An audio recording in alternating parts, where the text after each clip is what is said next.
안녕하십니까, 성도 여러분. 이번 주 교과는 모든 그리스도인들이 가장 고대하는 재림과 관련한 주제에 대해서 이야기하고 있습니다.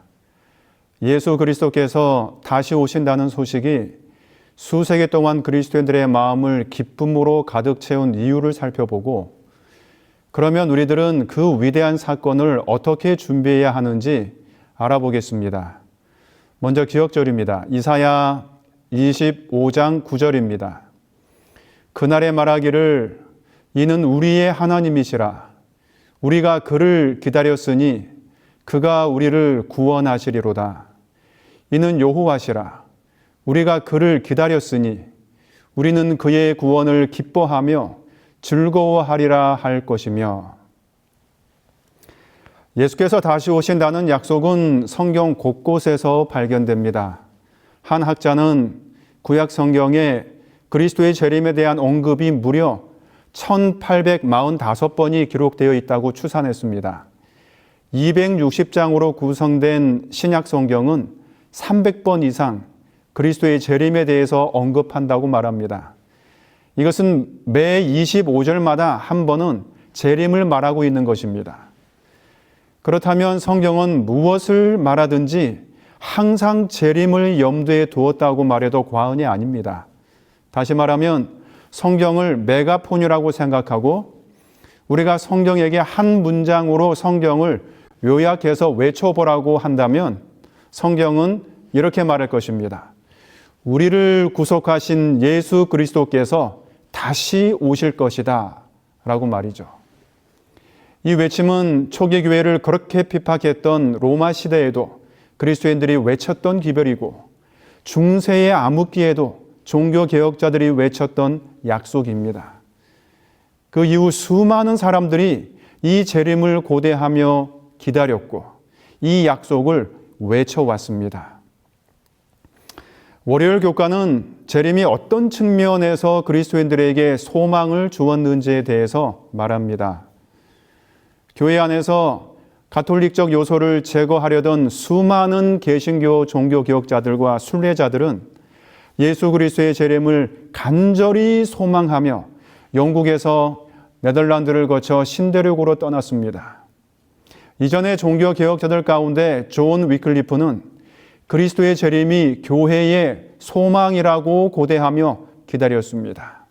장 칼뱅은 그리스도의 영광스러운 재림을 모든 사건 중에서 가장 복된 사건이라고 말한 것은 모든 종교개혁자들의 마음을 대변한 것입니다.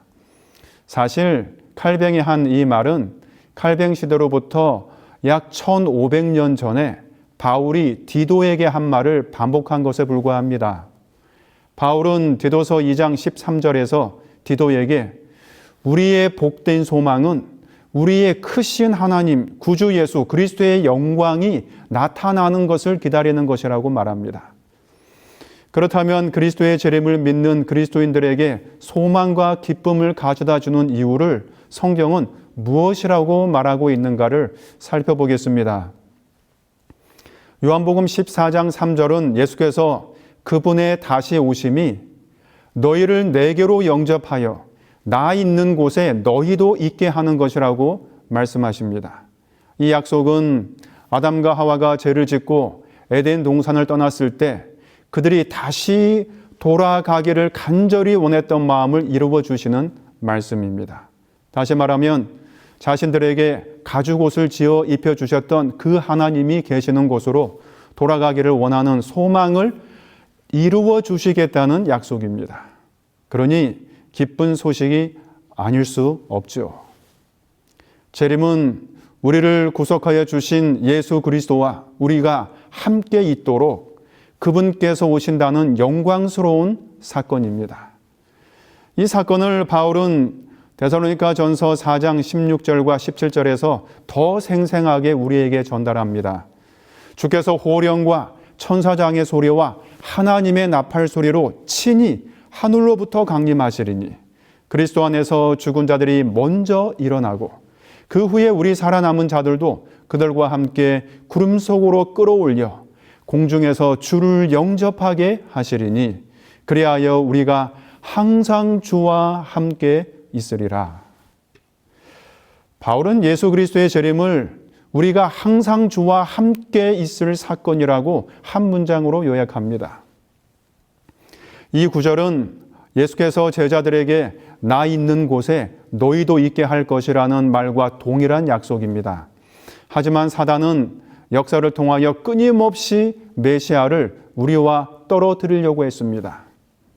다윗의 자손으로 오실 그리스도의 혈통을 아예 처음부터 끊어 놓으려고 사울 왕을 유혹하여 다윗을 여러 번 죽이려고 하였습니다. 또한 고대 근동의 대제국 바벨론을 움직여서 유대를 진멸하려고 하였습니다. 그리고 페르시아의 하만을 통하여 유대인들의 씨를 말리려고 했습니다. 여의치 않자 중간기, 즉 예수께서 오시기 1160여 년 전에 셀류쿠스 왕 안티오코스 4세 에피파네스를 통하여 성소 봉사에서 양의 피가 아닌 돼지의 피를 뿌려 성소 제도를 허물어 버리려고 했습니다. 결정적인 것은 예수께서 이 땅에 오셨을 때 헤롯의 질투를 부추겨 베들레헴에서 2살 이하의 사내 아기들을 다 죽이라고 해서 메시아를 이 땅에서 끊어내려고 하였습니다. 그것도 실패하자 이제는 광야에서 예수님을 시험하여 메시아의 자격을 갖지 못하게 하려고 했습니다. 하지만 그것도 성공하지 못하자 누가복음 4장 13절에 보면 사탄이 얼마 동안 떠나갔지만 결코 포기하지 않았다는 구절이 있습니다. 그리고 갈보리 언덕에서 드디어 사탄이 나타났습니다. 이제 주님께서 인류의 죄값을 다 치르시기 위하여 십자가에서 희생 제물이 되시려는 바로 그 순간 사탄은 미친 듯이 사람들을 동원하여 십자가에서 내려오라고 했습니다. 마태복음 27장 39절 41절에 보면 지나가는 자들, 대제사장들과 서기관들과 장로들로 하여금 십자가에서 내려오라고 했습니다. 엘렌 화이트는 이 장면을 시대의 소망 749쪽에서 다음과 같이 말하고 있습니다. 제사장들과 관원들과 바리새인들과 완악한 폭도들은 미친 듯이 사탄의 무리와 결탁되었으며 종교 지도자들도 사탄과 그의 천사들로 더불어 연합하였다. 십자가에서만 내려오면 온 인류를 위한 주님의 희생은 물거품이 되는 것이었지만 주님은 끝까지 이 유혹에 흔들리지 않으셨습니다. 왜 그러셨을까요? 그것은 우리와 영원히 함께 사시기를 원하셨기 때문입니다. 그러니 재림이 우리들에게도 감동적인 순간이겠지만 예수 그리스도께도 영광과 감동의 시간일 것입니다. 그러니 그분께서 호령하시지 않으시겠습니까? 그분께서 천사장의 소리와 하나님의 나팔을 불지 않으시겠습니까? 그러니 재림은 우리와 예수 그리스도를 갈라놓는 질병, 고통, 죽음이 없는 날이 될 것입니다. 그리고 우리들의 삶을 힘들게 했던 가난, 불의, 압제가 사라지는 것을 말합니다. 재림은 우리들의 마음을 매우 불편하게 했던 분쟁과 갈등이 끝나고 평화와 행복, 그리고 그리스도와 모든 시대를 통해 구속받은 자들과 영원토록 함께하는 미래의 세상을 보여주는 사건입니다. 바울은 데살로니가의 그리스도인들이 슬퍼하는 것이 무엇인지 알았습니다. 그토록 살아서 주님을 뵙기를 원했던 많은 사람들이 하나 둘 세상을 떠나가는 모습을 본 그들에게 바울은 이런 영광스러운 재림을 이야기했던 것입니다. 그리스도께서 영광 중에 재림하실 때에 그리스도 안에서 죽은 자들이 먼저 일어날 것이기 때문에 우리가 생각하는 것처럼 영원한 이별이 아니라는 것입니다. 죽은 자들이 먼저 일어나서 우리와 함께 공중으로 끌어올려 거기서 그토록 그리워하던 예수님을 만나게 될 것이라고 바울은 말하고 있습니다. 얼마나 우리의 가슴을 뛰게 하고 설레게 하는 날입니까? 이 영광스러운 날에 저와 여러분도 거기에 있기를 간절히 바랍니다. 월요일 교과는 예수님의 재림 전후에 있게 될 상황에 대한 서로 다른 주장들과 재림의 모습에 대해서 살펴볼 것입니다. 개신교 종교개혁자들은 예수께서 재림하실 때 그 모습이 가시적이라고 믿었습니다. 이 믿음은 요한계시록 1장 7절에 근거합니다. 볼지어다 그가 구름을 타고 오시리라. 각 사람의 눈이 그를 보겠고. 그리고 사도행전 1장 11절에는 너희 가운데서 하늘로 올려지신 이 예수는 하늘로 가심을 본 그대로 오시리라 라는 구절에 근거합니다. 그리고 재림은 가청적이라고 믿었습니다. 이 믿음은 데살로니가전서 4장 16절에 호령과 천사장의 소리와 하나님의 나팔 소리에 근거합니다. 그리고 이 재림은 실제적인 영광스러운 광경이 될 것을 성경 여러 구절에서 말하고 있습니다. 마태복음 24장 30절에는 인자가 구름을 타고 오는 것을 보리라. 마가복음 14장 62절에는 인자가 하늘 구름을 타고 오는 것을 너희가 보리라. 계시록 1장 7절은 볼지어다 그가 구름을 타고 오시리라. 이것은 재림이 실제적인 장면이 될 것이라고 말하는 것입니다. 그런데 이런 생각을 해본 적이 있나요? 성경은 왜 인자가 오실 때 하늘 구름을 타고 올 것이라고 했는가 하는 것입니다. 거의 대부분의 성경이 그분의 오심을 말할 때 항상 구름을 언급합니다. 이것은 대쟁투의 사건과 연결을 지을 때 답을 얻을 수가 있습니다. 우리가 이전 과에서 살펴본 대로 루시퍼가 하나님에 대하여 반역을 일삼을 때 선지자 이사야가 그의 책 이사야서 14장 14절에서 한 말이 있습니다. 사탄은 가장 높은 구름에 올라가 지극히 높은 이와 같아지리라 라고 이야기했습니다. 사탄은 예수 그리스도와 같아지기 위한 수단으로 한 가지를 지목하는데 바로 가장 높은 구름입니다. 이 말은 구름의 높은 곳을 의미하죠. 그 구름에 앉으면 그리스도와 같아질 것이라고 한 것입니다. 피조물이 넘지 말아야 할 선을 넘은 것입니다. 그 선은 구름의 높은 곳이었습니다.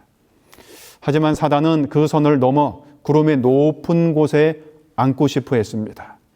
그래서 주님께서 이 땅에 영광 중에 오실 때 그 하늘 구름을 타고 오셔야 하는 것입니다. 다시 말하면 그 자리, 구름의 높은 곳은 그리스도만이 앉을 수 있는 자리라는 것을 온 세상에, 온 우주에 보이셔야만 하는 것입니다.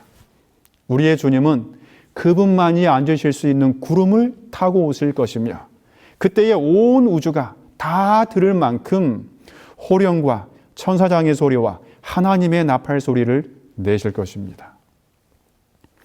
이제 재림 전과 후의 사건을 이야기해 볼 것입니다. 재림과 관련한 신학적 주장은 크게 세 가지입니다. 첫째는 후천년설입니다. 포스트 밀레니얼리즘이라고 합니다. 두 번째, 무천년설입니다.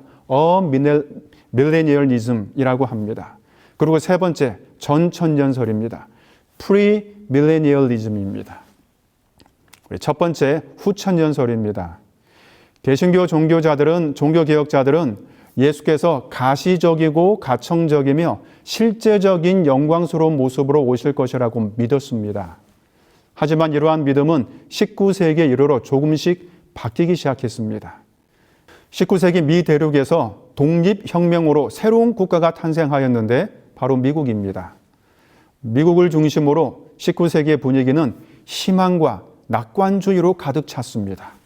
이 시기에는 사회, 경제, 정치 영역뿐만 아니라 과학계에서도 괄목할 만한 기술적 발전과 발명품들이 잇따라 나와서 사람들은 새로운 세상의 도래를 기대했습니다. 이 시대 정신은 미국의 개신교 복음주의 기독교인들에게 영향을 끼쳤고 신앙과 신학에까지 스며들었습니다. 그 결과 희망적이고 낙관적인 종말론이 생겨나기 시작했습니다. 다시 말하면 예수께서 재림하시기 전에 이미 이 세상은 사회적으로, 국가적으로 평화와 번영의 시기가 될 것으로 생각하는 종말론입니다. 이렇게 번영을 누리다가 그리스도께서 재림하신다는 주장인데 이 주장은 세계 제1차, 2차 대전이 발발하면서 여지없이 무너졌습니다. 이 세상이 더 이상 번영과 평화를 보장하지 못한다고 생각했습니다. 이러한 종말론적 신학을 후천년주의라고 말합니다. 하지만 이 주장은 오늘날 더 이상 지지를 받지 못하고 있습니다. 두 번째, 무천년설입니다. 이 무천년설은 그리스도의 재림 전이나 후에도 천년기가 없다는 주장입니다. 이 주장은 알렉산드리아의 오리겐이나 히포의 아우구스티누스에 의해서 일반화된 견해입니다. 이들은 그리스 철학과 기독교 신학을 통합하고 성경을 알레고리적으로, 은유적으로 적용해서 해석을 했습니다. 그래서 요한계시록에 나오는 천년을 실제적인 숫자가 아니라 우화적이거나 영적으로 이해해야 한다는 것입니다. 그래서 천년기가 예수님의 초림과 재림 사이에 있는 실제 천년이 아니라 교회의 전 기간을 의미한다고 생각했습니다. 이 기간 동안 그리스도는 지상의 교회뿐만 아니라 하늘에 있는 죽은 성도들의 영혼과 함께 영적으로 통치하신다고 생각했습니다. 교회는 이 땅에 있는 하나님의 왕국이라는 것입니다. 그리스도께서는 땅 끝까지 그분의 교회를 세우기 위해 일하시며 마귀의 권세를 약화시킬 것이라고 말합니다. 그래서 재림 전에 사탄은 교회를 타락시켜 적 그리스도를 세우게 될 것입니다. 이때 예수께서 재림하셔서 적 그리스도로부터 교회를 구원하시고 최후의 심판을 집행해서 새로운 질서를 재확립하실 것이라고 말합니다. 이 입장은 로마 가톨릭 교회와 정교회에서 그리고 루터교, 성교회, 장로교와 같은 일부 개신교단에서 받아들이고 있습니다. 이제 세 번째 전천년설입니다. 재림교회는 위의 두 주장을 받아들이지 않습니다. 우리 교회는 후천년설이 아니라 전천년설을 받아들입니다. 재림교회가 이해하는 전천년설은 다음과 같습니다. 재림 전에 하나님의 백성들에게 상황이 악화될 것이고 예수께서는 전천년기 전에 오셔서 박해받는 교회를 구원하고 그분의 백성을 부활시키며 그들을 모두 하늘로 데려가실 것을 믿습니다. 그래서 천국에서 하나님의 백성은 그리스도와 함께 통치할 뿐만 아니라 악인을 심판하는 일에 하나님과 함께 참여하게 될 것입니다. 그 기간 동안 마귀는 더 이상 세상을 미혹할 수 없기 때문에 지상에서 1000년 동안 결박될 것입니다. 그리고 그 1000년이 끝나면 예수님은 모든 성도들과 함께 이 땅으로 내려오실 것이고 이때 결박에서 풀려난 사탄은 악인들과 함께 하나님과 그분의 백성을 공격할 것인데 이때 그리스도께서 심판을 집행하시고 악인과 사탄과 악은 물론 죽음 자체도 모두 불못에 던져서 영원히 멸망당한다는 견해입니다. 이러한 재림을 우리는 어떻게 준비해야 할까요? 초기 재림교회 지도자 루터 월레는 이렇게 권면합니다. 그리스도의 재림을 준비하는 유일한 방법은 매일 준비하고 또 준비된 상태를 유지하는 것뿐이다. 그렇습니다. 매일 우리의 마음을 살피고 그 살핀 마음을 계속 유지하는 우리가 되었으면 좋겠습니다. 이제 화요일 교과입니다. 종교개혁자들이 오직 성경을 통해서 믿음으로 말미암는 의를 발견하였듯이 밀러도 오직 성경을 문자 그대로 읽고 해석함으로 예수께서 어떻게 다시 오실지에 대한 진리를 발견하였습니다. 밀러는 요한계시록 1장 1절로 3절에서 말한 것처럼 하나님께서 반드시 속히 일어날 일들을 그의 종들에게 보여주신 예언의 말씀들을 이사야 28장 10절과 34장 16절에서처럼 경계에 경계를 더하며 교훈에 교훈을 더하는 방식으로 성경 구절의 짝을 찾아서 베드로후서 1장 20절과 21절의 말씀과 같이 사사로이 풀지 않고 성령의 감동하심을 받은 사람들이 하나님께 받아 말한 것처럼 그렇게 열정적으로 말씀을 연구하였습니다.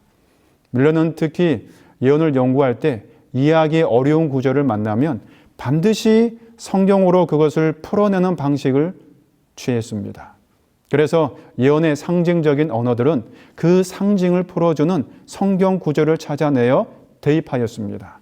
예를 들면 다니엘서 7장 17절과 23절을 통하여 짐승은 왕이나 왕국을 상징하는 것으로 이해했고, 예레미야 49장 36절을 토대로 바람은 파멸을 상징하는 것으로, 요한계시록 17장 15절을 통해서는 물은 민족 혹은 국가를 상징하는 것으로 문제를 풀어나갔습니다.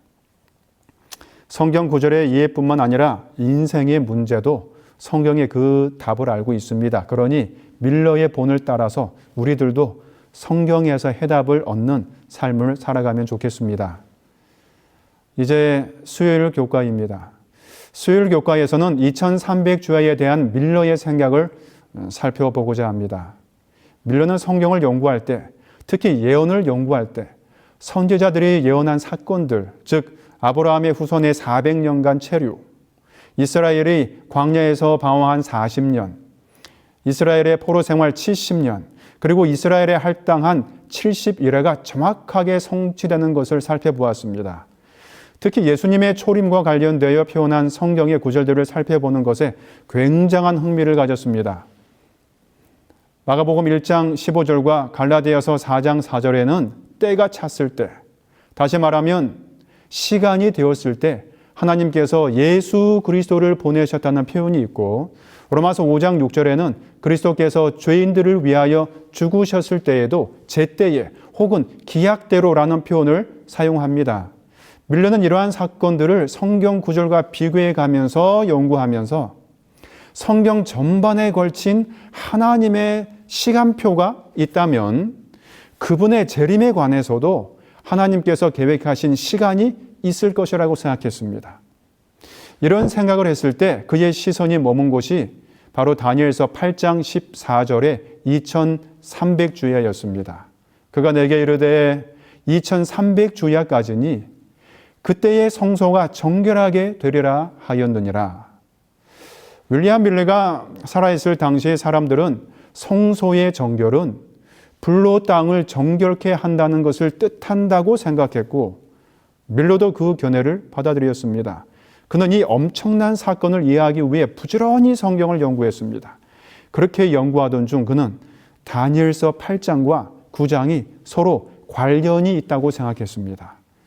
다니엘서 8장에서 다니엘은 2300일의 환상뿐만 아니라 두 뿔을 가진 순양과 털이 많은 순염소에 관한 환상을 보았는데 그 환상을 가브리엘로부터 자세히 설명을 들었습니다.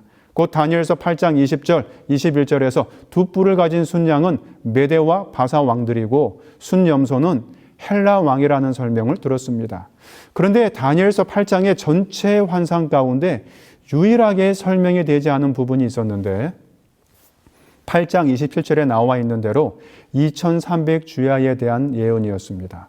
두 뿔을 가진 순양과 털이 많은 순염소에 대한 설명을 다 한 후에 26절에서 가브리엘은 이미 말한 바 주야에 대한 환상은 확실하니 너는 그 환상을 간직하라. 이는 여러 날 후의 일임이라고 말하였습니다. 그 천사는 다니엘에게 그 주야 2300일의 환상을 간직하라고 하면서 이 환상은 여러 날 후의 일이라고 덧붙였습니다. 그런데 그 말을 듣고 27절에서 다니엘은 혼절하여 수일을 알았다고 말합니다. 왜 그랬을까요?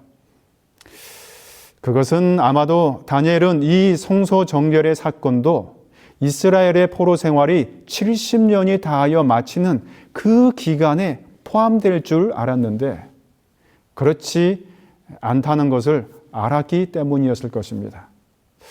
그렇다면 또 자기의 동족은 어떤 고난과 환난을 겪게 될 것인지 생각만 해도 다니엘은 아찔했을 것입니다. 하지만 우리가 아는 대로 이것은 다니엘 시대 이후 아주 먼 훗날에 있을 사건이었습니다. 사실 이 2300주야의 예언 해설은 그 해석은 다니엘이 8장에서 환상을 받고 난 후 적어도 13년 후에 메대 사람 다리오가 통치하던 때였습니다. 예언의 역사는 우리의 생각대로 흘러가지 않기 때문에 우리들은 인내와 순종하는 마음으로 기다려야 합니다. 이 2300주의 예언의 해석은 다니엘서 9장과 관련되어 있습니다. 왜냐하면 다니엘 8장의 예언을 설명한 동일한 천사 가브리엘이 9장에서도 나타나서 다니엘에게 이렇게 말하기 때문입니다. 다니엘서 9장 23절입니다. 그런즉 너는 이 일을 생각하고 그 환상, 곧 네가 이전에 본 환상을 깨달으라고 말합니다. 여기서 우리가 주의를 기울여야 하는 단어가 있는데 환상이라는 단어입니다. 히브리어에는 환상을 의미하는 단어가 크게 두 개가 있습니다. 마르에와 하존입니다. 그런데 8장 26절에서 가브리엘이 다니엘에게 이 2300주야에 대한 예언의 설명을 주지 않고 그 주야에 대한 환상을 간직하라고 하면서 이는 여러 날 후의 일임이라고 한 것을 우리가 방금 성경 구절에서 읽었습니다. 이때 주야에 대한 환상은 2300주야를 가리키는데 이때 사용한 용어가 바로 마르에입니다. 다시 말하면 그 주야에 대한 마르에는 간직해 두라고 말씀하셨고 이 마르에라는 용어를 9장 23절에서 가브리엘이 다니엘에게 너는 그 환상, 그 마르에를 깨달으라고 말한 것입니다.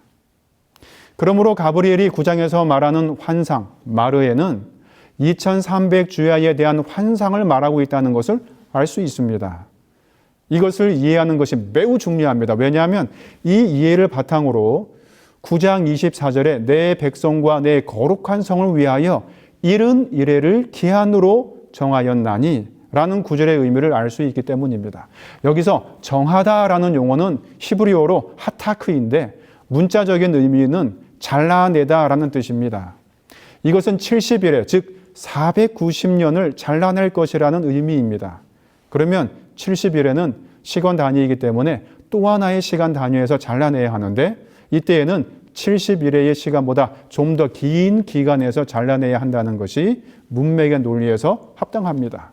그러면 70일보다 더 긴 기간은 무엇일까요? 그것은 바로 8장에서 언급한 2300일, 즉 2300년에 해당하는 것을 알 수 있습니다. 그러므로 70일에 즉 490년은 2300년에서 잘라내야 한다는 것을 우리가 알 수 있습니다.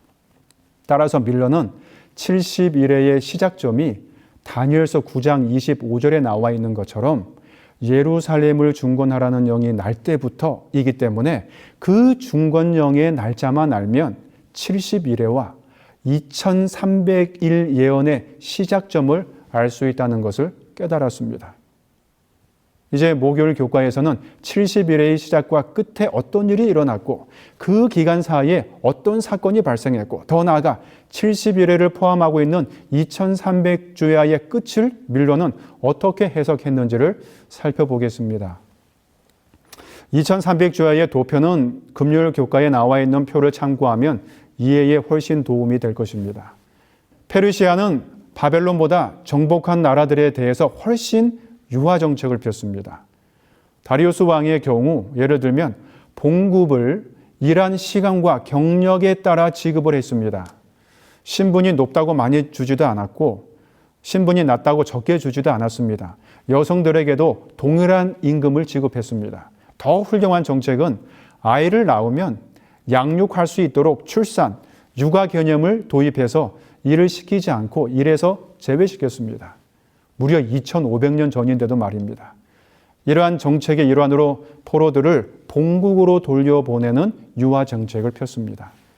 그래서 에스라 7장 7절에 보면 아닥사스다 왕 제7년에 예루살렘을 중건하라는 칙령을 발표하였는데 이때가 주전 457년입니다. 이 칙령은 유대인들이 예루살렘을 재건하고 성전 예배를 회복하기 위해 귀환하는 것을 허용하는 세 번의 칙령 중 마지막 칙령이었습니다. 이 세 번째 칙령이 2300년 예언의 시작점을 알려주는 가장 합리적인 칙령입니다. 이제 이 70일의 기간 중에 어떤 일이 일어났는지 살펴보겠습니다. 다니엘서 9장 25절과 26절을 보면 자세하게 나오는데 이 구절에서 다니엘은 예루살렘을 중건하라는 영이 날 때부터 메시아가 오시기까지 69일회가 지나게 될 것을 말합니다.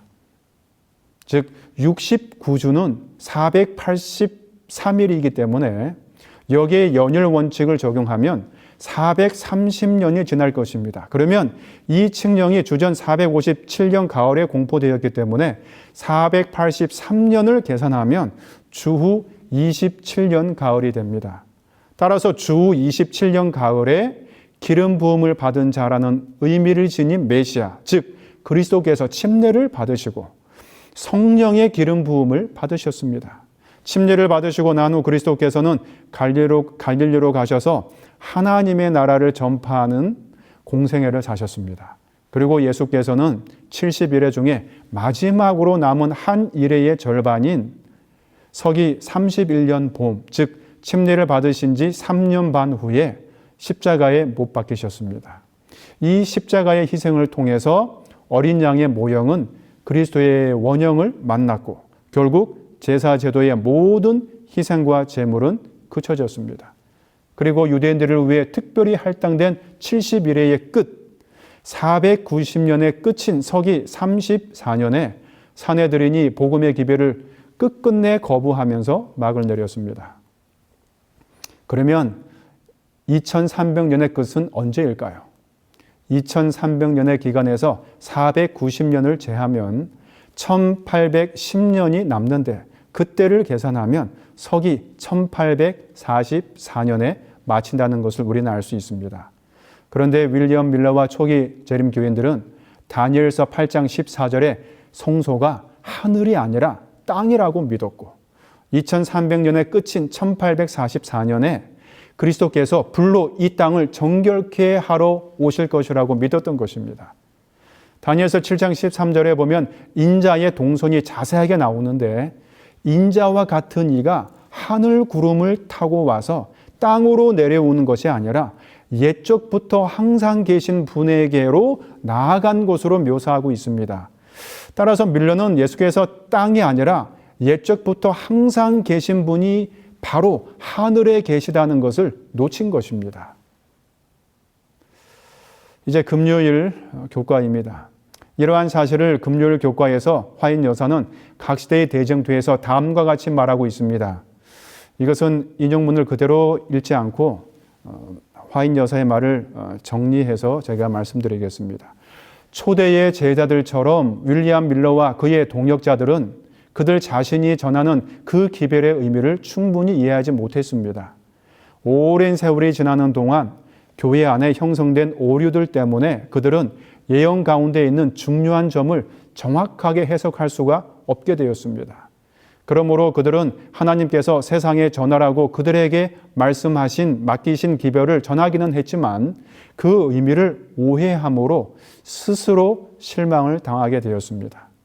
하지만 그 사건을 통하여 하나님께서는 교회를 시험하고 정결케 하기 위한 것으로 사용하셨고 초기 재림교인들은 그들의 애정이 세상으로 향하여 있는지 아니면 그리스도와 하늘로 향하여 있는지를 살피는 기간이 되었다고 각 시대의 대쟁투 353쪽은 말하고 있습니다.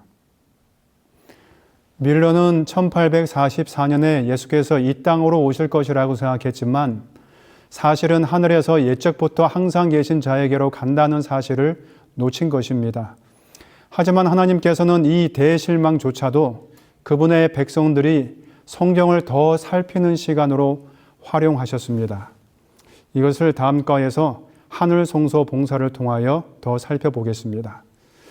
그러면 성공하는 사람은 실수를 반복하지 않지만 실패하는 사람은 실수를 반복한다고 합니다. 초기에 많은 재림교인들은 이런 쓰라린 경험을 통하여 다시 말씀으로 돌아가는 지혜로운 사람이 되었습니다.